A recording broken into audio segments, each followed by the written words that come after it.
Hey, so right now I'm at prom. Well, I'm not at prom, I'm at dinner before prom, and we're at a nice restaurant. And one book that has really impacted me that I think has great literary merit is The Great Gatsby by F. Scott Fitzgerald. And this book has impacted me for a number of reasons. But as you can see, I'm all dressed up and I feel like I'm at one of Gatsby's parties. The first thing that I think is one thing that should be in any book of great literary merit, or that why Gatsby has impacted me, is it's a fantastic narrative pace. Now, it has great narrative pace. It has great narrative pace because F. Scott Fitzgerald doesn't reveal everything as the story is being told. He waits so that the reader is intrigued and that the reader can piece the puzzle together as the journey is taking place and as the story is taking place. So for example, Nick in The Great Gatsby, he's getting to know Jay Gatsby and his story, and he's piecing it all together, and he doesn't know what's going on at first, but he begins to understand, and as he learns stuff, we learn stuff as well. Now, the second thing that's important in a great work of literary merit is its complex characters.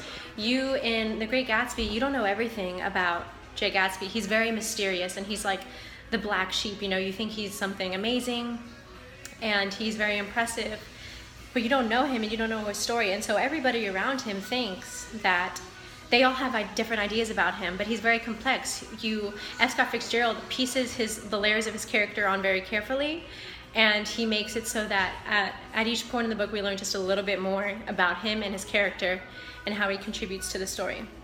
Now, the third thing that I think is very important is the intellectual journey. Now, it's not always a physical journey that the characters go on, but in The Great Gatsby, Nick goes on an intellectual journey when he's piecing together what's going on with Gatsby's story, and you go to see the journey of his mind and how his thought processes change, because first Gatsby goes from being somebody illuminate and bright and vigorous, and he transforms into somebody that we look at and we see that it's all a facade, and we realize, and we see that as Nick realizes that Gatsby's personality is nothing from what he learned, and it's very dark and it's very complex, and we see him go through that change.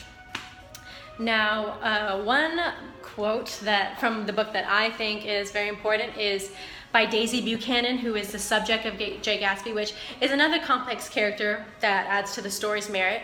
And she's complex because we see the love triangle between her and Gatsby, but we know as the story goes on, we see why that love could never happen and why the love was impossible to take place. Now, the quote by her that I think that is memorable from the book is, "You can be a beautiful, I hope that I have a girl so that she can be a beautiful little fool."